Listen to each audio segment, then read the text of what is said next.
Morning. Last लेक्चरला आपण diseases of sorghum sorghum मध्ये राहिलेला आपला जो ग्रेन मोल्ड होता तो बघितला होता आणि त्याचबरोबर डिसीजेस ऑफ कॅस्टर बघितले होते. ठीक आहे. तर आता आज आपण डिसीजेस ऑफ ग्राउंडनट बघणार आहे. तर तुम्हाला मी काल आपला जो ग्रुप आहे त्या ग्रुपवरती बघा तुम्हाला जे सोरगमचे डिसीजेस आहेत त्याचे कंपॅरिझन किंवा प्रायमरी सोर्स काय असतो, कोनिडियाचा टाईप काय, तर त्या सगळ्या गोष्टी दिलेल्या. तो चार्ट एकदा बघून घ्या आणि तुम्ही ते ज्यावेळेस मॅन्युअल मध्ये लिहितायस त्यावेळी मॅन्युअल मध्ये लिहित असताना ते कम्पॅरेटिव्हली म्हणजे प्रॉपर लिहिण्याचा प्रयत्न करा, जेणेकरून तुमचं कंपॅरिझन लिहा. कंपॅरिझन लिहिलं म्हणजे तुमच्या लक्षात येईल की कोणत्या स्मटचा कॉजल ऑर्गॅनिझम कोणता आहे किंवा त्याचे प्रायमरी सोर्सेस काय आहेत, मॅनेजमेंटसाठी काय फॉलो करता येईल, कोनिडियाचे टाईप कोणते आहेत, कोनिडिओ फोर्स कसे असतात. तर तिथे जरा कन्फ्युजिंग आहे, त्यामुळे जरा ते थोडं डिटेलमध्ये तुम्ही एक चार्ट तयार करा म्हणजे तुमच्या लक्षात येईल. म्हणजे ग्रेन स्मट काय म्हणतात त्याला, ग्रेन स्मटलाच कर्नल स्मट म्हणतात किंवा कवर्ड स्मट म्हणतात.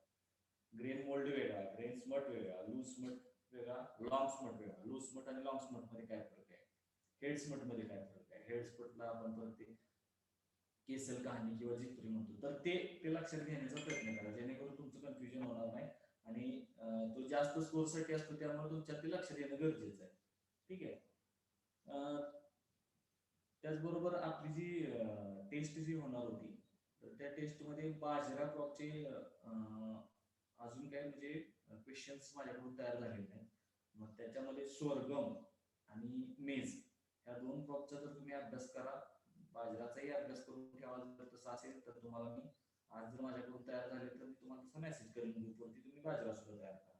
जर बाजराचे नाही तयार झाले तर स्वर्गम आणि मेज वरती उद्या दुपारी किंवा शुक्रवारचं जे लेक्चर असतं सकाळी त्या दोन लेक्चरमध्ये बुधवारी किंवा शुक्रवारी मी ते तुम्हाला आज दुपारी किंवा उद्या सांगतो काय असेल ते. पण तुम्ही तो अभ्यास केलेला असेल किंवा स्वतःशी प्रामाणिक तेवढा असाल, तुम्ही अभ्यास करत असाल. कारण पाठीमागचं जे लेक्चर किंवा पाठीमागची जी टेस्ट बघितली त्याचा जो रिस्पॉन्स बघितला त्याच्यावरून खूप वाईट वाटतंय की तुम्ही अभ्यास करत नाही. तुम्हाला कदाचित ते बघून लिहिण्याची पण सवय झाली असेल की क्वेश्चन काय आहे, त्याचं उत्तर काय बघायचं. तर स्वतःशी प्रामाणिक राहण्याचा प्रयत्न करा. विनाकारण बघून कोणी लिहू शकतं किंवा मी प्रश्न देत असताना तुम्हाला ते सापडणं पण अवघड आहे. नेटवरती सापडत असेल तर मला माहित नाही, कारण मला काही तशी सवय नव्हती कुठला प्रश्न नेटवरती टाकून बघायचा. तर तो तुम्ही प्रत्येक गोष्टीचा, प्रत्येक डिसीजचा ज्यावेळेस डिटेल अभ्यास करता त्यावेळेस त्या गोष्टी लक्षात येणार आहे. विनाकारण नोट्स काढायची किंवा ते काय तुम्ही स्लाइड वरती बघत असाल तर ते चुकीचं आहे. स्वतःशी प्रामाणिक राहण्याचा प्रयत्न करा. तुम्ही मला फसवणार नाही, तुम्ही स्वतः फसणार. एवढंच फक्त डोक्यात ठेवायचं आपल्याला. जर तुम्ही एक तर सगळं ऑनलाईन चालू आहे त्यामुळे तुम्हाला प्रॅक्टिकल नॉलेजचा खूप मोठा लॉस होतोय आणि त्यात जर तुम्ही अभ्यास न करता जर निवांत राहत असेल तर ती परिस्थिती अतिशय दुर्दैवी असणार आहे. ठीक आहे. तर आज आपण डिसीजेस ऑफ ग्राउंडनट मध्ये सगळ्यात मेजर जो डिसीज आहे तो म्हणजे टिक्का. टिक्का त्यालाच आपण लिप स्पॉट म्हणतो. ह्याच्यामध्ये अर्ली लिप स्पॉट आणि लेट लिप स्पॉट असे दोन टाईप येतात आणि ते अर्ली आणि लेट. ते अर्ली म्हटल्यानंतर अगोदर येणारा, लेट म्हणजे उशिरा येणारा, त्या पद्धतीने ते डिसीजचे सिम्पटम जे आहेत ते क्रॉपवरती दिसत असतात. त्याचबरोबर विल्ट आहे. आता विल्ट जो आहे तो विल्ट मध्ये सुद्धा फंगसमुळे होणारा विल्ट आणि बॅक्टेरियामुळे होणारा विल्ट असे दोन्ही विल्ट आपण तिथे अभ्यास करणार आहे. त्याचबरोबर रस्ट, त्यानंतर कॉलर रॉट, स्टेम रॉट आणि बर्ड नेक्रोसिस. तर हे आपले महत्वाचे जे डिसीज आहेत ते आपण आजच्या डिसीजेस ऑफ ग्राउंडनट मध्ये. तर आता सुरुवातीला बघूया टिक्का डिसीज आहे. टिक्का डिसीज ऑफ ग्राउंडनट. आता मागाशी तुम्हाला म्हटल्याप्रमाणे अर्ली आणि लेट. जर आपण अर्ली लिप स्पॉट किंवा अर्ली टिक्का म्हटलं किंवा early leaf spot of groundnut म्हटलं तर त्याचा कॉजल ऑर्गॅनिझम जो आहे तो सर्कोस्पोरा अराचिडिकोला. ठीक आहे. आणि त्याची परफेक्ट स्टेज आहे मायकोस्फेरिला अराचिडिकोला. तर ते दोन्ही तुम्ही गोष्टी लक्षात ठेवायच्या. सर्कोस्पोरा अराचिडिकोला जे कॉजल ऑर्गॅनिझम आणि त्याची परफेक्ट स्टेज म्हणजे मायक्रोस्फेरिला अराचिडिकोला. त्यानंतर लेट लिप स्पॉट जो आहे त्याचं कॉजल ऑर्गॅनिझम किंवा इम्परफेक्ट स्टेज जे आहे ती सर्कोस्पोरा पर्सोनॅटम. सर्कोस्पोरा पर्सोनॅटम आणि जी परफेक्ट स्टेज आहे ती मायक्रोस्फेरिला बर्कलेली. तर ते तुम्ही तुमच्या लक्षात ठेवायचं आहे. कॉजल ऑर्गॅनिझम मध्ये कन्फ्युजन होता कामा नये. सर्कोस्पोरा अराचिडिकोला आणि सर्कोस्पोरा पर्सोनॅटम हे लक्षात ठेवा. आता पर्टिक्युलरली आपण जर त्याचे कॅरेक्टर्स बघायला गेलो तर तो कशा पद्धतीने त्याची डेव्हलपमेंट होते किंवा कोनिडियाचं टाईप कसं असते, कुठले कलर्स येतात ते आपण इथं फिजिओलॉजिकल जे कॅरेक्टर्स आहेत क्रॉपचे तर ते इथं बघणार आहे. त्याच्यामध्ये बघा अर्ली लीफ स्पॉट आणि लेट लीफ स्पॉट मध्ये बघा सीझनल डेव्हलपमेंट म्हटले. सीझनल डेव्हलपमेंट म्हणजे तुमचा त्या पिकाच्या काळानुसार येणारा रोग. म्हणजे तुमच्या पहिल्या स्टेजमध्ये 1 ते 1.5 महिन्यापर्यंत असेल तर 1.5 महिन्यापर्यंत तुम्हाला त्याच्यामध्ये अर्ली स्टेज जी आहे ती क्रॉपची त्याच्यामध्ये अर्ली लीफ स्पॉट येतो. आणि 1.5 महिन्यानंतर 2 सव्वा 2 महिन्याचं क्रॉप झाल्यानंतर जो त्याच्यावरती जी डिसीज येतोय तो म्हणजे लेट लीफ स्पॉट. ठीक आहे. शेप ऑफ स्पॉट, आता त्याच्यावरती कुठल्या प्रकारचे स्पॉट दिसतात. जर अर्ली लीफ स्पॉट असेल तर अर्ली लीफ स्पॉट मध्ये सर्क्युलर टू इरेग्युलर. ठीक आहे. अजून याच्यामध्ये पर्टिक्युलरली जर बघायला गेलं किंवा स्पेसिफिक जर तिथं आपण बघितलं तर जे सर्क्युलर स्पॉट असतात त्या सर्क्युलर स्पॉटच्या कडेने पिवळा जो आहे येलो हॅलो म्हणजे पिवळ्या प्रकारचे तुम्हाला एक सर्कल त्या सर्क्युलर स्पॉटच्या कडेने तुम्हाला दिसेल. त्यामुळे तो अर्ली स्पॉट आपण इझिली आयडेंटिफाय करू शकतो. म्हणजे सर्क्युलर तर स्पॉट असणारच आहे, त्याचबरोबर इरेग्युलर शेपमध्ये असणार आहे. म्हणजे इरेग्युलर म्हणजे लक्षात येते तुमच्या. आणि जे लेट लीफ स्पॉट आहे त्याच्यामध्ये ते जेणेकरून तुम्हाला सर्क्युलर मध्येच दिसून येतात. आता leaf surface where first and most spores produce, म्हणजे जिथं स्पोरुलेशन जे आहे स्पोर प्रोडक्शन जे होते ते कुठल्या भागामध्ये होते म्हणजे आपल्याला ते आयडेंटिफाय करताना कसं इझी. जर अर्ली लीफ स्पॉट असेल तर ती पानाची जी वरची बाजू आहे त्याच्यावरती स्पोर फॉर्मेशन होते. आणि जर लेट लीफ स्पॉट असेल तर त्या पानाच्या खालच्या बाजूला जे आहे ते तिथं तुम्हाला इन्फेक्शन झालेलं दिसतंय. त्यानंतर आपण कलर जर बघायला गेलो, colour of spot on upper lip surface किंवा लोअर लिप सरफेस काय म्हणता येईल त्याला, कुठल्या पद्धतीने कलर त्या याच्यावरती दिसतोय. जर तो अर्ली लिप स्पॉट असेल तर त्याच्यामध्ये light brown to black tending downward brown, म्हणजे तुम्हाला सुरुवातीला लाईट ब्राऊन कलर दिसेल आणि त्यानंतर ब्लॅक कलरकडे फॉर्मेशन होत जाईल. तर याच्यामध्ये कसं होईल, तुम्हाला ब्राऊन डार्क ब्राऊन कलर किंवा ब्राऊन कलर दिसेल आणि परत ब्लॅक कलर होताना दिसेल. परंतु पानाची खालची बाजू आणि वरची बाजू ह्या गोष्टी महत्वाच्या आहेत. स्पोरुलेशन जे आहे त्याच्यावर मी इझिली आयडेंटिफाय करू शकतो. त्याचबरोबर colour of spot on lower lip surface, खालच्या बाजूने, म्हणजे जर अर्ली असेल तर तो खालच्या बाजूने ब्राऊनच दिसेल आणि जर लेट असेल तर तो ब्लॅक दिसेल. अजून एक त्याच्यात महत्वाचं जे सिम्पटम आपल्याला बघता येईल ते म्हणजे अर्ली, म्हणजे अर्ली स्टेज मध्ये जो लिप स्पॉट येतोय तो पानाच्या असं कडेला कुठं नसतोय, तो पानाच्या मध्ये असतोय, मध्यभागी असतोय किंवा पानावरती कुठेही असू शकतो. परंतु लेट जो असतो तो लेट जो आहे तो पानाच्या कडेलाच असतो. मग ती पानाची कुठलीही कड असेल आणि तो पूर्णपणे तुम्हाला ती पानाची कड धरूनच तो डिसीज जो आहे तो फॉरवर्ड होताना दिसेल. तर अशा पद्धतीने हे वेगवेगळे कॅरेक्टर्स आहेत जेणेकरून आपण त्याच्यामध्ये डिफरन्शिएट करू अर्ली लिप स्पॉट आणि लेट लिप स्पॉट. तर तुम्ही हे ज्यावेळेस तुम्ही आता आपल्या फील्डमध्ये क्रॉप आहे साधारणतः अर्ली लिप स्पॉट जो आहे त्याचे सिम्पटम्स आता आपल्याला दिसायला लागले. अजून लेटचं तर काही दिसत नाही. जर काय म्हणता येईल त्याला, जी पेरणी किंवा टोकणी जी आहे ती जर समजा मार्च मे एंड मध्ये जर असेल तर त्याच्यावरती जर दिसत असतील तर दिसू शकतात. परंतु जनरली आता जे आहे ते अर्ली लिप स्पॉट जो आहे तो आपल्याला फील्डमध्ये दिसून येतोय. आता इथं सिम्पटम बघा, ब्राऊन टू ब्लॅक मागाशी म्हटल्याप्रमाणे, circular to irregular in outline, म्हणजे जे आपण अर्ली लिप स्पॉट मध्ये बघतोय, surrounded by yellow halo from the beginning. तर इथं तुम्ही बघू शकता ह्याच्या कडेला जो आहे तो येलो हॅलो फॉर्म झालेला आहे. ठीक आहे. तर अशा पद्धतीने ह्या अर्ली लिप स्पॉट मध्ये तुम्हाला सिम्पटम दिसतात. Smaller or more circular and are dark brown to black in colour, ही जी आहे ती लेट लिप स्पॉट मध्ये अशा पद्धतीने सिम्पटम दिसतात. In early stages this brown spot in early stages these brown spots are not surrounded by yellow halo. ठीक आहे. तुम्ही इथं बघू शकता की जे अर्ली लिप स्पॉट आहे, आता याच्यामध्ये कोनिडियाचे टाइप जे आहेत किंवा कोनिडियामध्ये किंवा कोनिडिओफोर मध्ये जे सेप्टेशन आहे त्याच्यावरून ते डिफरन्शिएट करणार आहे. तर इथं आपण जे इमेज झूम केलेले आहे त्या झूम केलेल्या इमेज मध्ये तुम्हाला दिसून येईल की इथं त्या स्पॉटच्या बाजूने येलो हॅलो कशा पद्धतीने फॉर्म झालेला आहे. ठीक आहे. त्याचबरोबर जर आपण आधी, म्हणजे तुम्हाला अतिशय सोपं आहे, ज्यावेळेस आपण कुठली आपल्याला स्लाइड करायची असते त्यावेळेस प्रश्न पडतो की ज्यावेळेस तुम्ही एमएससी ला जाल तुम्हाला सांगितलं जाईल की बाबा एखादी स्लाइड करा, तर अतिशय सोपं काय असेल तर तुम्ही ते स्लाइड जस्ट तुम्ही फील्ड मध्ये जावा, तुम्हाला हा टिक्का डिसीज जो आहे म्हणजे अर्ली असेल किंवा लेट असेल कंपल्सरी तुम्हाला त्या ग्राउंडनट क्रॉप मध्ये दिसून येतो. जस्ट जायचं, पान घेऊन यायचं, चॉप करायचं, त्याची स्लाइड बनवायची. जर तुम्ही स्लाइड बनवली तर त्याच्यामध्ये तुम्हाला अशा पद्धतीने स्ट्रक्चर दिसतं. त्याचे कोनिडिया किंवा कोनिडिओफोर्स आहेत ते अशा पद्धतीने दिसतात. त्याच्या सेप्टेशन वरून फक्त आपल्याला हा अर्ली आणि लेट, म्हणजे ज्यावेळेस मॉर्फॉलॉजिकल बघायला जातो त्यावेळेस त्याच्यामध्ये कोनिडिया फोरचे जे सेप्टेशन आहे त्याच्यावरून आपण तो डिफरन्शिएट करू शकतो. म्हणजे याच्यामध्ये सेप्टेशन असणार आहे मायसिलियम सेप्टेड आहे, इंटर आणि इंट्रासेल्युलर दोन्ही प्रकारचा तुम्हाला मायसिलियम जो आहे तो इथं दिसून येतो.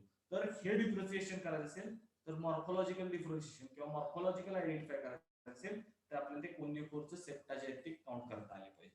आणि फिजिओलॉजिकल ऑब्झर्वेशन वरून तर जनरल आपल्याला ते डिफरन्शिएट करता येते, त्याच्यामध्ये कुठल्याही प्रकारचं म्हणजे अवघड नाही, अतिशय सोपं आहे. तुम्ही बघितलं आता इथं बघा, इथं तुमच्या लक्षात येईल इथं पूर्णपणे येलो हॅलो दिसतोय, जे आहेत ते अर्ली स्पॉट मध्ये तुम्हाला आता सर्क्युलर टू इरेग्युलर म्हटले तर इथं बघा हे इरेग्युलर तुम्हाला जे जे स्पॉट दिसत आहेत ते इरेग्युलर स्पॉट दिसत आहेत. आता इथं तुम्हाला तसं दिसून येणार आहे लेट लिप स्पॉट. आता लेट लिप स्पॉट मध्ये ह्याच्यामध्ये नसणार, परंतु मी सांगितलेलं तुम्हाला येलो हॅलो दिसणार नाही.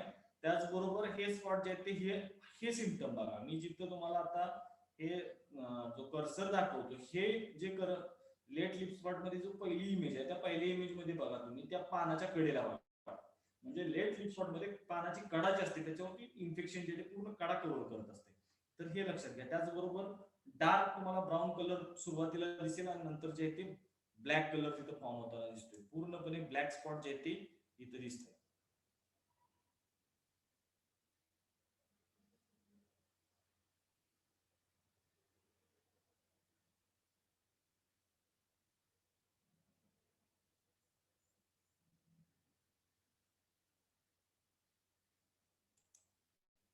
ठीक आहे. तर परत आपण इथं बघू शकतो फील्डमध्ये इन्फेक्शन जे आहे ते फील्डमध्ये इन्फेक्शन झाल्यानंतर तुम्हाला त्या पद्धतीने तुम्हाला त्याचं डिफरन्शिएशन करता येईल. इथं तुम्ही बघू शकता हे अशा पद्धतीने येलो येलो असतोय आणि हा पूर्णपणे डार्क जो ब्लॅक कलर जो आहे तो लेट लिप स्पॉट मध्ये दिसतोय.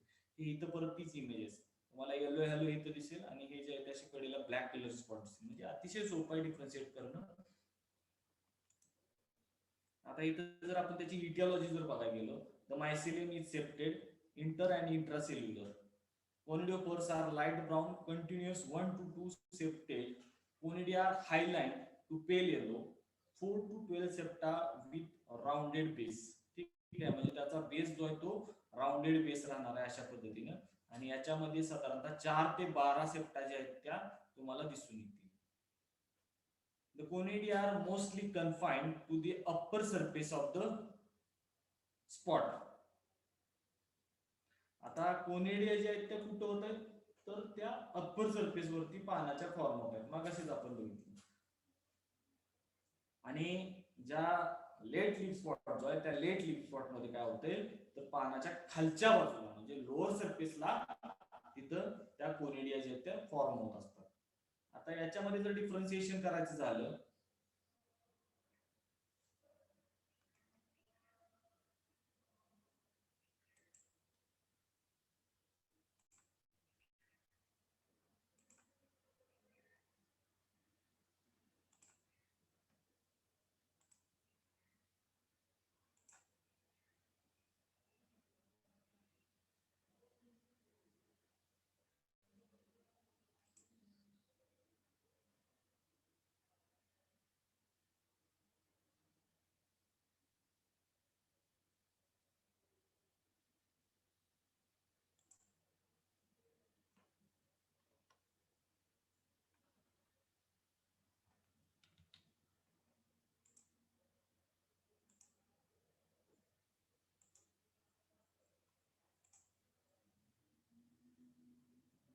ठीक आहे. आता इथं आपण जर बघायला गेलो जो लेट लिप स्पॉट आहे त्या लेट लिप स्पॉट मध्ये काय होतं मायसिलियम सेप्टेड आहे, तिथं तुमच्या होस्टोरिया जे आहे त्या होस्टोरिया फॉर्मेशन होत असते.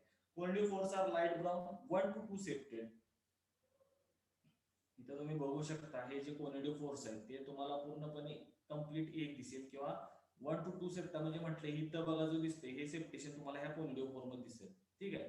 आणि कोनिडिया बघा इथं कोनिडिया आर सिलेंड्रिकल,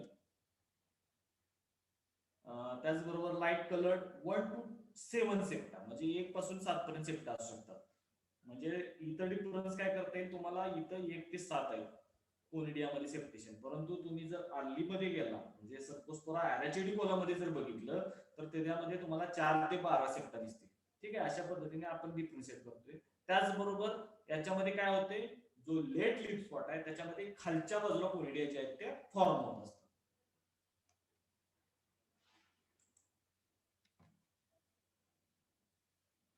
आता याचं जर आपण प्रायमरी आणि सेकंडरी सोर्स ऑफ इनॉक्युलम जर बघायला गेलो तर हा जो डिसीज आहे, जो टिक्का डिसीज आहे, त्याच्यामध्ये तुमचा तो अर्ली असो किंवा लेट असो, त्याचं जर प्रायमरी सोर्स ऑफ इनॉक्युलम जर आपण बघितला तर ते इन्फेक्टेड प्लांट डेब्रिज थ्रू तुम्हाला त्याचं इन्फेक्शन जे ते होत असताना दिसतं. त्याचबरोबर सेकंडरी सोर्स जर बघितला, ज्या कोनिडिया ज्या आहेत त्या तुमच्या एअरबॉर्न कोनिडिया म्हणता येईल किंवा डिसेमिनेटेड बाय विंड. ठीक आहे. आता याच्यामध्ये जर आपण हा डिसीज जर मॅनेज करायचा म्हटलं तर त्याच्यामध्ये मॅनेजमेंट प्रॅक्टिसेस मध्ये बघा, collection and destruction of plant debris, कारण प्रायमरी सोर्स आहे म्हणून. त्याचबरोबर seed treatment with thiram 5 gram per KG of seed. त्याचबरोबर फॉलियर स्प्रे ऑफ 0.25% मॅन्कोझेब और मॅनेब और झायनेब 2 to 3 sprays at weekly interval beginning 4 to 6 weeks after sowing can satisfactorily control the secondary spread of the disease. म्हणजे जो तुमचा wind through जे conidia disseminate होणार आहे ते जर आपण मॅन्कोझेब असेल किंवा मॅनेब झायनेब जे आहे ते साधारणतः 2 ते 3 स्प्रे जर आपण फॉलो केले 4 ते 6 आठवड्यापासून, म्हणजे पेरणीपासून एका महिन्यानंतर, पेरणी असेल टोकणी असेल त्यानंतर एका महिन्यानंतर जर आपण हे जर प्रॅक्टिसेस फॉलो केले तर आपल्याला हे थांबवता येऊ शकतो. अदरवाईज दुसरा कुठलाही कंट्रोल मेजर किंवा रेझिस्टन्स व्हरायटी आपल्याला याच्यामध्ये भेटणार नाही आणि आपल्याकडे शेतकरी म्हणजे हे फॉलो करत नाही. म्हणजे टिक्कामुळं काय म्हणतात यील्ड लॉस जो आहे तो होत नाही, त्यामुळं तेवढ्या मोठ्या प्रमाणामध्ये शेतकरी याच्यावरती कंट्रोल मॅनेजमेंट किंवा कंट्रोल प्रॅक्टिसेस फॉलो करत नाही. आता याच्यामध्ये आपण सीड ट्रीटमेंट जे आहे ते कॉमनली करत असतो, परंतु अजूनही 80% शेतकरी याच्याबाबत अनअवेअर आहेत की सीड ट्रीटमेंट करणं गरजेचं आहे. ठीक आहे. त्यानंतर आपण नेक्स्ट डिसीज बघूया, विल्ट. त्याचा कॉझल ऑर्गॅनिझम जो आहे तो फ्युझारियम ऑक्झिस्पोरियम किंवा फ्युझारियम सोलेन. आता याचे जर आपण सिम्पटम्स बघायला गेलो तर germinating seeds are attacked shortly before emergence, म्हणजे प्री इमर्जन्स डॅम्पिंग ऑफ जो म्हणतो त्या पद्धतीने तुम्हाला सीड्सच्या जे जर्मिनेट झाल्या लगेच तुम्हाला तिथं डॅम्पिंग ऑफ सिम्पटम्स दिसतात. Damping off symptoms characterised by brown to dark brown water sunken lesions on hypocotyledon which later encircle the stem and extend above the soil level. म्हणजे जसा तो अंकुर फुटतोय त्याच्यावरतीच तुम्हाला काय होईल, तुम्हाला एक वॉटर सोक म्हणजे पूर्णपणे तिथं असं सोकिंग झालेलं दिसेल पाण्याचा आणि तिथे तुम्हाला ब्लॅक कलरचे ते डार्क ब्राऊन कलरचा स्पॉट दिसेल. तर ते दुसरं काय नसून ते डॅम्पिंग ऑफचे सिम्पटम्स असतात. आता सीडलिंग स्टेज मध्ये गेलं तर बघा, there is general tissue disintegrate covered with sporulating mycelium. Seedling become yellow and wilted. म्हणजे सीडलिंग मध्ये जर झालं तर तुम्हाला ते विल्टिंग टाइप सिम्पटम दिसतात. त्याचबरोबर लीफ वरती बघा, turn greyish green and plants dry up and die. आता ह्याच्यामध्ये काय होतं, कुठलाही विल्ट असेल तर विल्ट मध्ये आपण बघितलेलं आहे की पाणी जे आहे किंवा न्यूट्रिएंट्स जे आहेत ते सॉइल मधून ज्यावेळेस प्लांट अपटेक करत असते तर ते तुमचे जे व्हॅस्क्युलर टिश्यूज असतात, झायलियम थ्रू तुमचं जे पाण्याचं जे अप्पर साईडला जे ट्रान्सलोकेशन जे होत असते तर ते व्हॅस्क्युलर टिश्यूज जे आहेत तो हा फ्युझेरियम जो आहे तो ब्लॉक करत असतो. ते ब्लॉक केल्यामुळे काय होते, पाणी जे वर जाणार पाणी जे ते पूर्णपणे थांबवलं जातं. त्यामुळे काय होतं, पाणी असेल किंवा न्यूट्रिएंट्स असतील दोन्ही, तर ते पूर्ण थांबल्यामुळे काय होतंय, ते झाड जे आहे ते सुरुवातीला सिम्पटम काय दाखवतं, पानं जे आहेत झाडाची ती पानं पिवळी पडतात आणि पानं पिवळी पडून ते झाड शेंड्याकडून खाली खाली खाली असं वाळत येतं आणि परत ते असं तुमचं पूर्णपणे बुडापर्यंत वाळत जाऊन ते पडून जातं. त्याला आपण विल्टिंग म्हणतो. म्हणजे जर पानं जर तुम्हाला एकदम पिवळी पडलेली दिसली तर ते सिम्पटम्स कसे असतात, तर विल्टचे सिम्पटम असतात. रूट्स मध्ये बघा, तर अपायकल पोर्शन अटॅक. त्याचबरोबर रूट आणि स्टेम मध्ये जर बघितलं, व्हॅस्क्युलर ब्राउनिंग अँड डिस्कलरेशन. जर व्हॅस्क्युलर टिश्यूज आपण जर ते स्टेम जे आहे ते स्प्लिट केलं तर तुम्हाला आतमध्ये ब्राऊन कलरचं डिस्कलरेशन झालेलं दिसेल. This fungi are also commonly associated with pod rot. त्याला पॉड रॉट सुद्धा म्हटलं जातं. आता हा जो फंगल फ्युझारियम विल्ट जो आहे तो जर आपल्याला मॅनेज करायचा असेल तर त्याच्यासाठी removal and destruction of wilted plants, seed treatment with systemic fungicides like carbendazim at 2 gram per kg seed. तर इथं 2 ग्रॅम असेल किंवा 4 ग्रॅम जरी आपण अप्लाय केलं कार्बेंडेझिम तरी सुद्धा इथं चालतं. तर त्या पद्धतीने आपल्याला तिथं सीड ट्रीटमेंट फॉलो करणं गरजेचं आहे.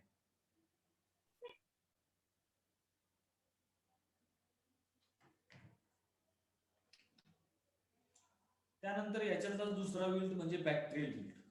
आता हा बॅक्टेरियल विल्ट आहे, तर बॅक्टेरियल विल्ट जो आहे तो कशामुळे कॉज होतो, तर राल्स्टोनिया सोलॅनेसियरम, त्यालाच आपण स्युडोमोनास सोलॅनेसियरम असं सुद्धा म्हणतो. तर राल्स्टोनिया हे लक्षात ठेवा, राल्स्टोनिया सोलॅनेसियरम. तर कुठला विल्ट विचारला हे महत्वाचं आहे. विल्ट म्हटलं की तो फंगल विल्ट आहे का बॅक्टेरियल विल्ट आहे. बॅक्टेरियल विल्ट असेल तर सरळ बॅक्टेरियल विल्ट तिथे लिहिलेला असेल, आणि फक्त विल्ट असेल तर तो फंगल विल्टच असतो.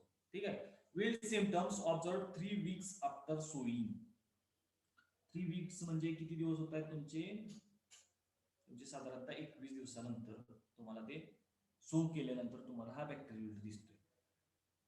Infected plants appear unhealthy, chlorotic and wilt under water stress. ते पूर्णपणे तुम्ही इझिली आयडेंटिफाय करू शकता. Infection of mature plants results in loss of turgidity. Dark brown discolouration of xylem is seen. ते same. Grey slimy liquid ooze out of the vascular bundles. ते vascular bundles मध्ये त्याच्यामध्ये ओझिंग form झालेले दिसतं. तर जर विल्ट झाला असेल तर अशा पद्धतीने सिम्पटम दिसतात. जर आपण त्याची वूज टेस्ट घेतली, म्हणजे ते जर आपण जिथं काय म्हणता येईल तुम्हाला बॅक्टेरियाचं इन्फेक्शन जे आहे ते बॅक्टेरियाचं इन्फेक्शन झालेलं ते जर आपण सॅम्पल घेतलं आणि ते सॅम्पल जर चॉप केलं आणि ते जर पाण्यामध्ये ठेवलं आपण 15 ते 20 मिनिटांमध्ये, तर त्याच्यावरती पाण्यावर तुम्हाला एक प्रकारचा तवंग फॉर्म झालेला दिसेल. तर तो जो तवंग किंवा जी आपण ऑइली लेअर जी तयार होते त्याला आपण काय म्हणतो, तर ऊज फॉर्मेशन असं म्हणत असतो. तर तुम्हाला इथे दिसत असेल हे ऊज फॉर्मेशन अशा पद्धतीने हे जे दिसतं हे ऊज फॉर्मेशन झालेलं आहे. आता याच्या मॅनेजमेंटसाठी काय करता येईल, crop rotation with cereal crops may reduce the incidence.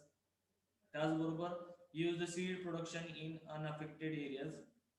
त्याचबरोबर रेजिस्टन्स व्हरायटी. त्याचबरोबर prevent the disease being introduced into new areas by following plant quarantine regulation. म्हणजे जर क्वारंटाईन रेग्युलेशन जे आहे ते जर आपण फॉलो केले तर आपण हे टाळू शकतो. त्यानंतर दुसरा महत्वाचा डिसीज आहे याच्यामध्ये तो म्हणजे ग्राउंडनट रस्ट. आता ग्राउंडनट रस्टचा कॉझल ऑर्गॅनिझम काय आहे, तर पक्सिनिया अराचिलिस. पक्सिनिया अराचिलिस. आता याचे सिम्पटम बघा, small brown pustules on the leaves.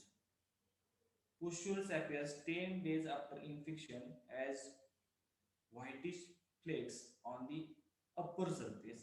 The pustules enlarge and rupture within 48 hours of their appearance.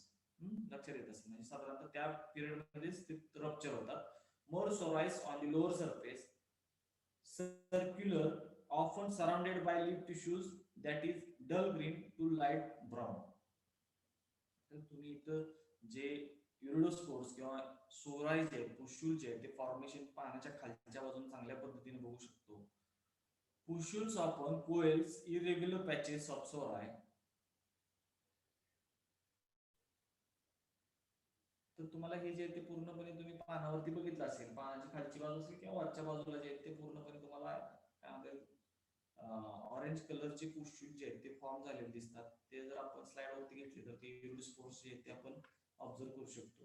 त्याचबरोबर काय म्हणलं, the plant tissues surrounded by visible site of infection become necrotic and irregular patches. तुम्हाला तिथं necrotic म्हणजे necrosis type दिसेल, इथं दिसते असं.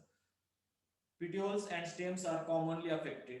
Rust pustules usually occur with Cercospora leaf spot and the symptoms of each of the disease become indistinct. म्हणजे तुम्हाला हे रस्ट बरोबरच रस्टचे जसे सिम्पटम्स आहेत त्याच्याबरोबर तुम्हाला तिथं अर्ली किंवा लेट लिप स्पॉटचे सिम्पटम्स जे आहेत सर्कोस्पोरा लिप स्पॉट ते सुद्धा तिथं एकाच वेळेस दिसून येतात, दोन्ही सिम्पटम्स.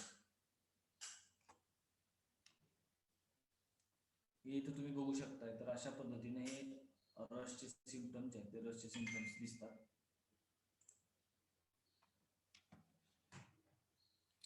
जर आपण याची जर स्लाइड करून बघितली तर तुम्हाला स्लाइड युरिडोस्पोर्स आहेत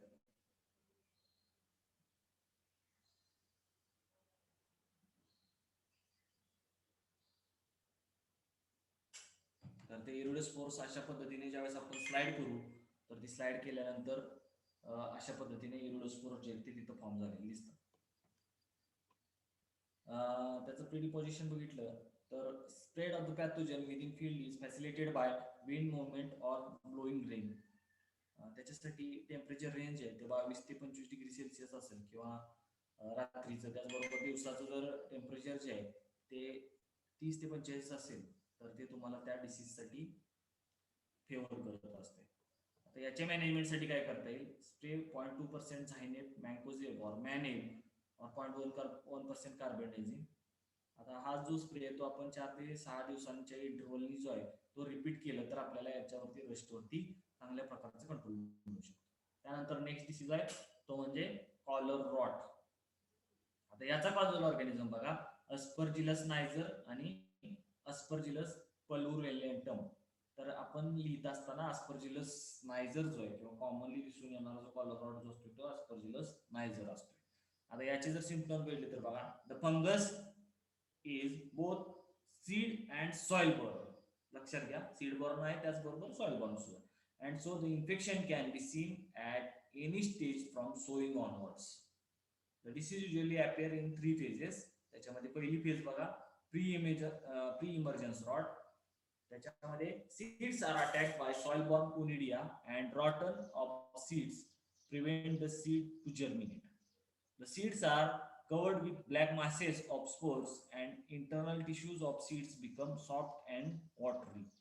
म्हणजे हा काय होतं, तुमचा सॉइल बॉर्न ज्या कोनिडी असतात किंवा हा अस्परजिलस जे सॉइल मध्ये असतो तो सॉइल मधला अस्परजिलस त्या सीड वरती अटॅक करतोय आणि तो सीड मध्ये अटॅक केल्यामुळे ते जर्मिनेशन होण्यापासून थांबवलं जाते आणि ती पूर्ण बी जे आहे ते पूर्णपणे तुमच्या ब्लॅक स्पोर मासेस अस्परजिलसनं कव्हर केलं जातं. त्याला आपण प्री इमर्जन्स रॉट म्हणतोय. त्यानंतर दुसरं काय असेल तर पोस्ट इमर्जन्स रॉट. आता पोस्ट इमर्जन्स रॉट मध्ये काय होतंय, young seedlings and cause circular brown spots on the cotyledons, hypocotyledon and stem. म्हणजे उगवल्यानंतर हा पोस्ट इमर्जन्स रॉट होत असतोय. Brown discoloured spots appears on collar region. म्हणजे त्याची कॉलर रिजन जे आहे त्याच्यावरती ब्राउन डिस्कलर्ड स्पॉट अपियर होतात. The affected portion become soft and rotten resulting collapse of the seedling. म्हणजे ज्या स्टेम वरती किंवा ज्या कॉलर वरती जिथं ब्राऊन कलरचं डिस्कलेशन झालेलं आहे तो पोर्शन जो आहे तो एकदम मऊ होतो आणि ते पूर्ण काळं पडतं. म्हणजे सुरुवातीला ब्राऊन कलर दिसतो, नंतर ब्लॅक कलर येतो आणि ते काय होतं, ते प्लांट जे आहे त्या जागेवरूनच कोलमडून पडतंय ते सीडलिंग जे आहे. The collar region is covered by profuse growth of the fungus and conidia and affected stem also show shedding symptoms. ठीक आहे, अशा पद्धतीने हा पोस्ट इमर्जन्स रॉट होत असतो. त्यानंतर त्याच्यातली जी तिसरी स्टेज आहे ती म्हणजे क्राउन रॉट. आता याच्यामध्ये काय होते, adult plant shows crown rot symptoms. म्हणजे हे पूर्ण मॅच्युअर प्लांट असेल. Large lesions develop on stem below the soil and spread upward along the branches causing dropping of leaves and wilting of plants. म्हणजे हे पुढच्या स्टेज मध्ये तुम्हाला फांद्याबरोबर ते इन्फेक्शन वर जाते आणि पूर्णपणे पानं जे आहेत ते गळून पडतात आणि प्लांट जे आहे ते विल्ट होते. हे क्राउन रॉट मध्ये होते. तर तुम्ही बघू शकता जे पोस्ट इमर्जन्स मध्ये तुम्हाला अशा पद्धतीने दिसेल, प्री इमर्जन्स मध्ये तुम्हाला अशा पद्धतीनं दिसेल किंवा जे आपण ज्यावेळेस ते शेंगा जे असतात त्या शेंगावर तुम्हाला अशा पद्धतीने हे अस्परजिलसचं इन्फेक्शन जे आहे ते दिसतं. आता जर याची जर आपण इटिओलॉजी बघितली तर mycelium of the fungus is hyaline, conidiophores are septate, thick walled, hyaline और olive brown in colour. The conidial head are dark brown to black. म्हणजे जे कोनिडियाचे हेड असतात ते तुम्हाला अशा पद्धतीने conidia are globose dark brown in colour and producing long chains. म्हणजे चेन मध्ये कोनिडियाचे फॉर्मेशन जे आहे ते होत असते. आता याच्यासाठी फेवरेबल कंडिशन काय राहील तर deep sowing of seeds, high soil temperature and low soil moisture. याचं डिसीज जो आहे तो ट्रान्सफर कसा होईल, the pathogen survive in plant debris in the soil, not necessarily from groundnut crop. बरोबर आहे, सॉइल मध्ये फक्त ग्राउंडनट क्रॉप मध्येच तुम्हाला अस्परजिलस इन्फेक्शन असते असं नाही, त्यामुळे तुम्हाला कुठल्याही क्रॉप होऊ शकते. Soil borne conidia causes disease carry over from season two season. म्हणजे तुमच्या सॉइल बॉर्न कोनिडिया जे ते राहणारच आहे, सॉइल मध्ये राहते म्हणजे तुमचं ते एका सीझन पासून दुसऱ्या सीझन पासून ते transfer. The other primary source is the contaminated seeds. कारण आपण सुरुवातीलाच बघितले हा soil plus seed borne disease आहे. The fungi are carried on the seed surface or under the testa. आता याच्या मॅनेजमेंटसाठी काय करता येईल, त्याच्यासाठी सीड्स जे आहे ते चांगले घेणं गरजेचं आहे. त्याचबरोबर कार्बेंडाझिम किंवा थायरमची सीड ट्रीटमेंट करणं गरजेचं आहे. त्याचबरोबर डीप सोईंग करणं आपल्याला अवॉइड करता आलं पाहिजे. त्याचबरोबर जे प्लांटचे क्रॉप डेब्रिज जे आहे ते आपल्याला डिस्ट्रॉय करता आले पाहिजे. तर अशा पद्धतीने आपण कॉलर रॉड थांबवू शकतो.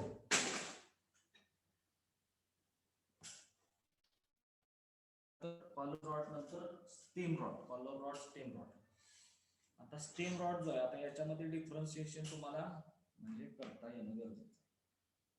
आता हा स्टेम रॉड जो आहे तो स्टेम रॉड कशामुळे काज होतोय, तर स्क्लेरोशियम रोल्प्सी, मायक्रोफोमिना फॅसिओलिना, पेलिक्युलारिया फिलामेंटोसा.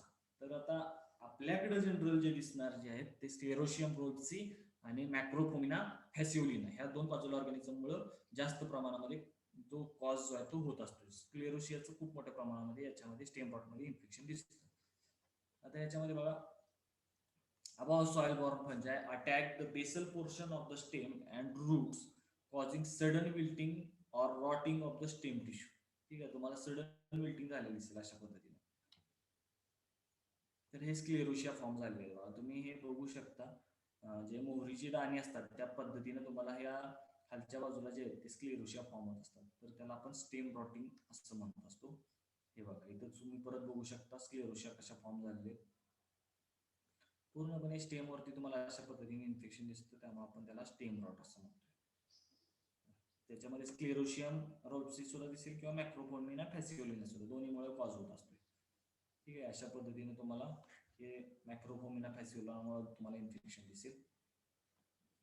आता याच्यासाठी जे आपण काय म्हणतो सॉइल ट्रीटमेंट जे आहे ते PCNB फंजिसाइड जे असते, पेंटाक्लोरोनायट्रोबेन्झिन, पेंटाक्लोरोनायट्रोबेन्झिन हे जे फंजिसाइड आहे ह्या फंजिसाइडचं आपण ऍप्लिकेशन करू. म्हणजे जे सॉइल बॉर्न आणि सीड बॉर्न फंगस असतो त्याच्यासाठी आपण हे फंजिसाइड जे आहे ते सिस्टम फंजिसाइड अप्लाय करत असतो. त्यानंतर याच्यामधला पुढचा डिसीज जो आहे तो बर्ड नेक्रोसिस.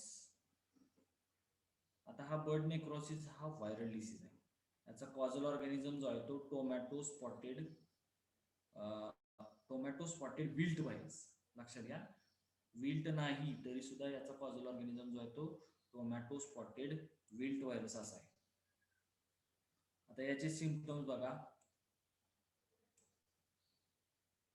पीनट स्पॉटेड विल्ट्स और बर्ड नेक्रोसिस और ग्राउंडनट रिंग मोझाइक असं त्याला आपण म्हणतोय.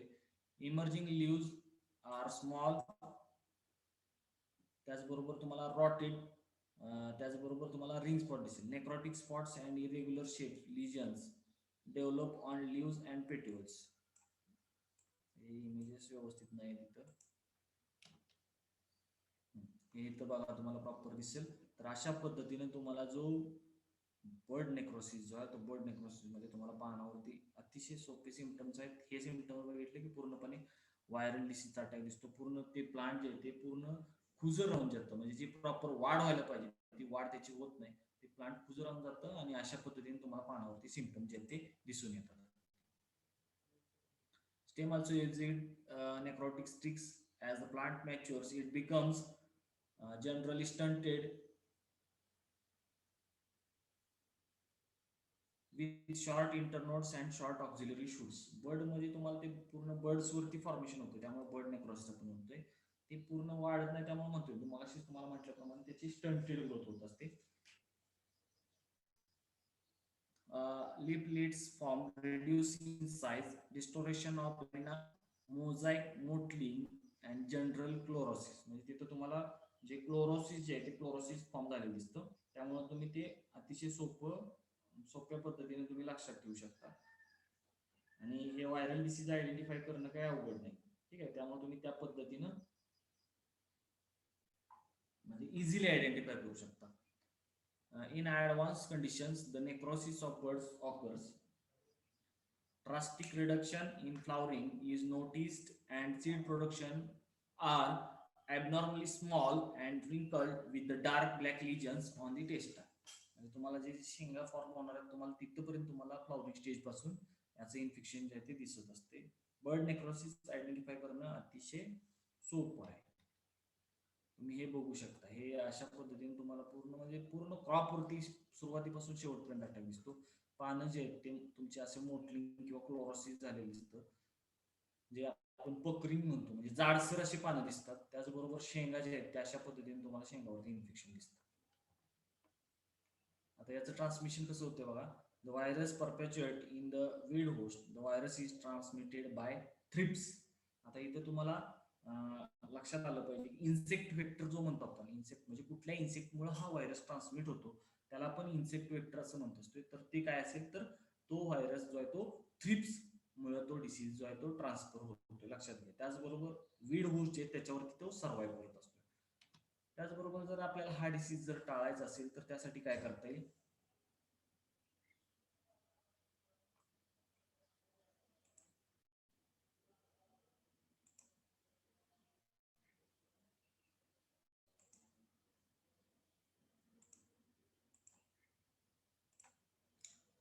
त्याच्यामध्ये काय करता येईल आपल्याला?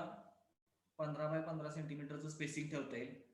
त्याचबरोबर remove and destroy infected plants up to 6 weeks after sowing. आपल्याला साधारणतः 1.5 महिन्यापर्यंत लक्षात येते की अशा पद्धतीने इथे इन्फेक्शन झाले तर ते जे आहेत ते प्लांट काढूनच टाकायचे. Vector control with monocrotophos. त्याचबरोबर आपल्याला जे दुसरे काय म्हणतात क्लोरोपायरिफॉस असेल तर त्याचा जर आपण स्प्रे घेतला तर आपण हे सिस्टेमिक इन्सेक्टिसाइडचा जर स्प्रे घेतला तर आपण तो थ्रिप्सचा अटॅक जो आहे तो टाळू शकतो. त्याचबरोबर spray the crop with 10% AVP at the rate of 500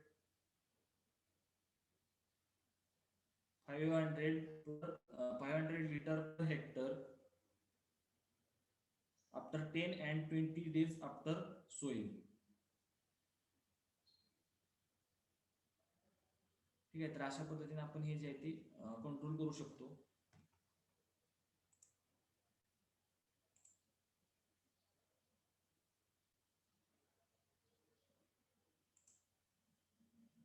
तर तुम्हाला आता सगळ्यात महत्वाचं याच्यामध्ये कॉलर रॉट, स्टेम रॉट, त्याचबरोबर बर्ड नेक्रॉसिस, रस्ट आणि लिप स्पॉट म्हणजे टिक्का.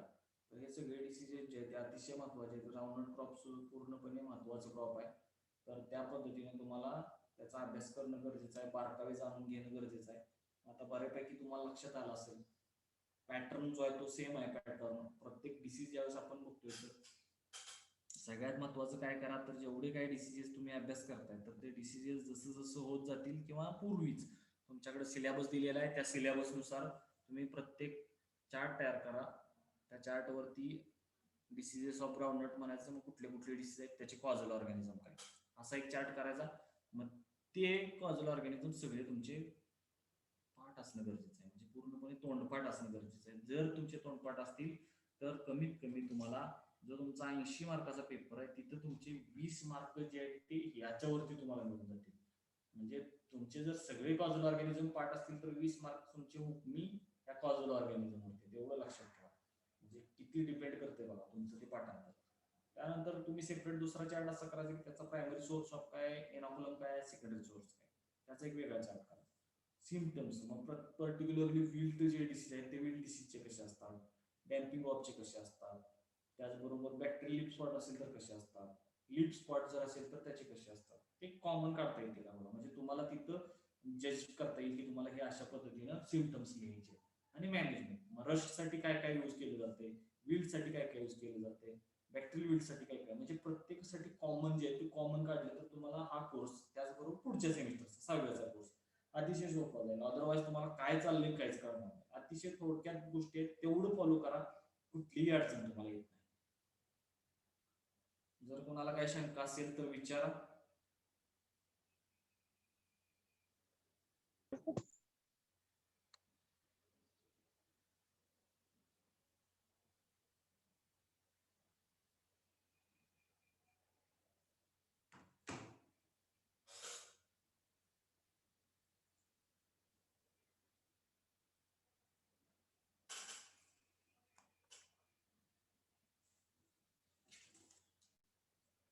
अडचण आहे का कोणाला काय?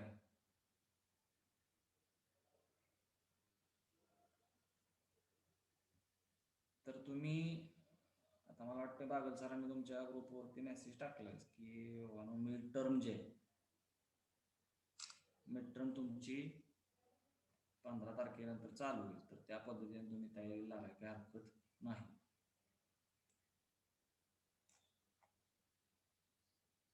मिड टर्म साठी आपलं काय काय झालंय आतापर्यंत? राईस, सोरगम, बाजरा, मीज, कॅस्टर, ग्राउंडनट आणि अजून 2. जेवढं होईल तेवढं शेवटपर्यंत सगळं आपलं ते मीटसाठी राहणार आहे. त्यामुळे त्या पद्धतीने तुमची तयारी असणं गरजेचं आहे.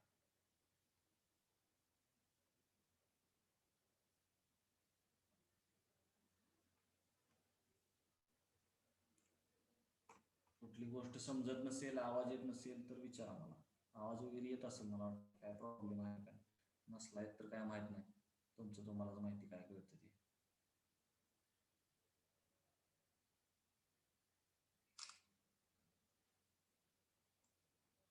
शंका काय आहे का कुणाला?